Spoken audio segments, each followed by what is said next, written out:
పెరుగు పచ్చడి aunty. Present అయితే ఈమె గురించి వీడియోలు చాలామంది చేస్తూ ఉన్నారు. ఎందుకంటే ఫస్ట్‌లో జ్యోతిష్యం అయన్నీ చెప్పింది. తర్వాత ఏదో ప్రోడక్ట్ గురించి చెప్పింది. ప్రెజెంట్ ఇప్పుడు చీరల బిజినెస్ పెట్టింది అని చెప్పి, అమ్మ మాట అని చెప్పి ఒక యూట్యూబ్ ఛానల్ ఉండిద్ది. అయితే ఆమె రోజు వీడియోలనేవి చేస్తూ ఉంది. అలాగే ఇంకొక ఆమె గూడా ఉంది. ఆమె గూడా పెరుగు పచ్చడి ఆంటీ గురించి వీడియోలు చేస్తూనే ఉన్నారు. అయితే పెరుగు పచ్చడి ఆంటీ నిజంగానే స్కామ్ చేసిందా? ఇయన్నీ నిజమేనా అంటే మనకు క్లారిటీగా దాని గురించి అయితే తెలీదు. తను కానీ ఒక వీడియో గురించి అబద్ధాలు చెప్పడం అయితే నిజం. దాన్ని నమ్మి కొంతమంది ఇబ్బంది పడ్డారన్నదే నిజం.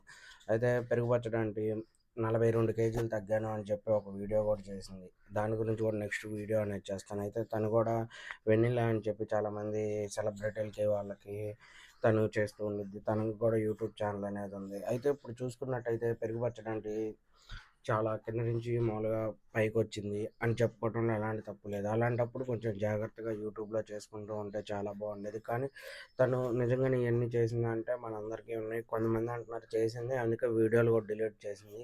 లేపోతే యూట్యూబ్‌లో వీడియోలు ఉంచేది కదా! అని చెప్పి తను చెప్పడం అయితే జరిగింది. అయితే మీలో ఎంతమంది పెరుగు పచ్చడి వీడియోలు చూస్తారు? కింద కామెంట్‌లో మెసేజ్ చేయండి. అలాగే మన ఛానల్‌ను లైక్ చేయండి, షేర్ చేయండి, సబ్స్క్రైబ్ చేయండి.